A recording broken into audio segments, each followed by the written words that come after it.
loves, welcome back to my channel. If you're new, I'm Rye and this is Rye's Reading Corner, and today I'm going to be telling you some of the essential holiday books I think you should read this season.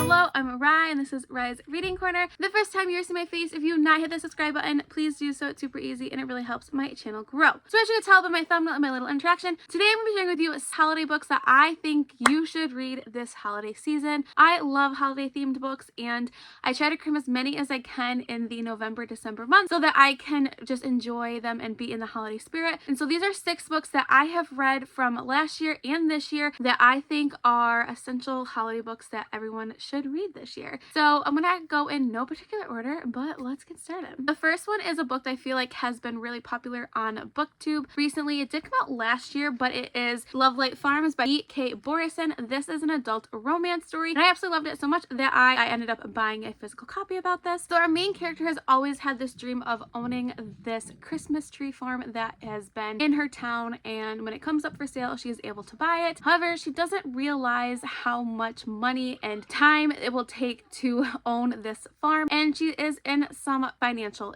problems. So she enters like this competition social media person, and if you win this and they pick you and go to your farm, you will get $10,000 and a lot of publicity. So she applies and she feels like to paint more of this picturesque that she's hoping for, she really needs this money that she says that she and her boyfriend are going to be getting married or are engaged, something along those lines, and she does not have a significant other. So she ends up becoming a finalist, which means that the social media person will be coming to the farm to interview her and to kind of live a couple days on the farm, see how things work. So she knows that she needs to find someone to date and to have into her life, and so she recruits her best friend, who she is had a crush on now for some time, to be her fake boyfriend. So this story takes place in a small town, and all of these people have been rooting for these two to get together. So when they think they are officially in a committed relationship, everyone is so excited, and it's a romance story, so you can imagine where it goes. So it is friends to lovers, fake dating as well, which I love a good fake dating trope. This is on KU, which is really nice,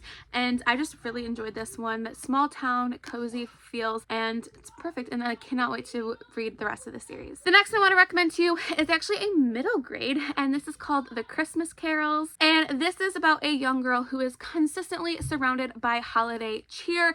Her family has their whole house and everything decked out all the time, and everyone in her family just loves and adores Christmas. She has been homeschooled her whole life, and her parents have recently enrolled her in a public school for the first time, and she goes to this school thinking everyone is gonna be so excited to spread the holiday cheer that she has and the love she has for Christmas, but she is met by some opposition by her classmates. So she is on a mission to spread Christmas cheer to her fellow classmates and to have them hopefully embrace Christmas as much as she does. This is a really cute middle grade. I listened to it via audio, I think on Scribd, and I flew through it. I absolutely loved it. The Christmas feels is so on point in this one, and it's just a really fun middle grade book. The next one is a KU book. I don't know, I think it's still on KU, but it's called The Christmas Pact, and this is another adult romance. It's a novella, so pretty short, perfect for all the holiday readathons that are going on this month. It is an enemies to lovers workplace romance, and I absolutely love it. If you have watched my videos for some time, you know I'm not a huge novella fan, but this one actually really worked for me. We have our two characters whose first and last names are like opposite of each other, Riley Kennedy and Kennedy Riley, and so their emails always get mixed up in their offices,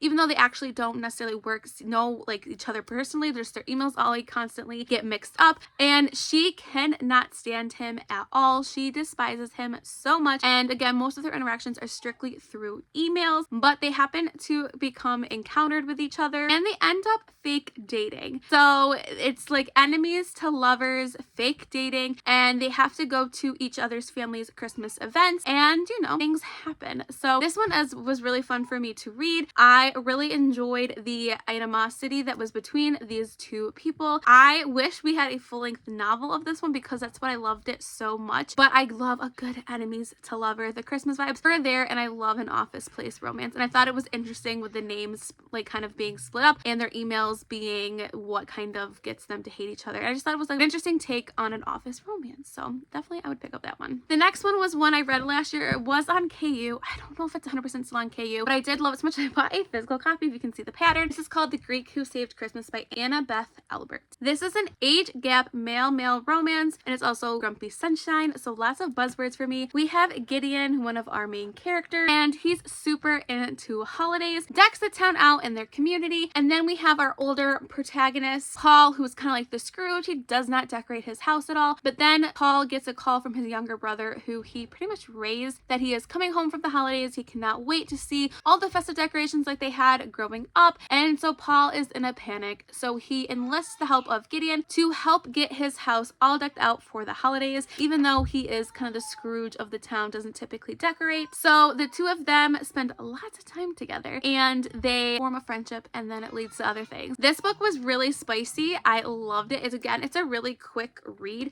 which again, perfect for all these holiday readathons that are going on this month. And I just really love the banter between the two of them. I love a good age gap romance, and like I said, the smut was on point for this one, so I would recommend this one. And the last one is one that I just recently finished, probably one of my favorite books of the year, is Kissed Her Once for Me by Alison Cochrane. I love Alison Cochrane. Alison Cochrane wrote The Charm Offensive, which was my favorite books last year. And we have our main character, Ellie, who is living her dream. She has her dream job, and on Christmas Eve, she stumbles upon this other girl, and her name is Jack, and they spend a one-night stand together. They go through a bunch of other things before the one-night stand, and she is falling in love with this girl, Jack, but she has never ever seen her again. A year later, things in her situation has very much changed. She is struggling for money, and she's about to be kicked out of her apartment when the building owner of the coffee shop that she works at kind of strikes up this deal, marriage of convenience. He's gonna get the money that he needs, and she will also has kind of some money in coming from him if she agrees to this. So she agrees to fake marry, and so she goes home for the holidays with him to celebrate with his family. And she soon discovers that the girl that she fell in love with that one day last year on Christmas Eve is the sister of the brother that she is now pretending to have been married. So the smut in this book was good, but not over the top. I loved the ending of this. The mental health rep was really good in this one. It talks a lot about anxiety, which I really appreciate. I thought it was done very, very well. The Christmas vibes are really, really good in this one, but I will say it's not over the top. There's a lot more to this book than just Christmas, so I would definitely keep that in mind if you're looking for romance that is not over the top. And it's sapphic. I forgot to mention that one, which is again a buzzword for me. So I love Alison Cochrane. This one was a 5-star read for me. It is up to the par of The Charm Offensive, and so I was not disappointed in this one. This was so good, and I highly recommend people to read this one. Let me know down in the comments below, what is your favorite holiday book that you feel everyone must be reading this holiday season? So if you want to take this crazy and chaotic journey with me, please make sure you press the subscribe button. If you're my friend on any of my other social media platforms, I'm on TikTok, Instagram, and Twitter, and I do have my own Patreon. All the information is linked down below. Stay kind, loves. I'll see you next time. Bye.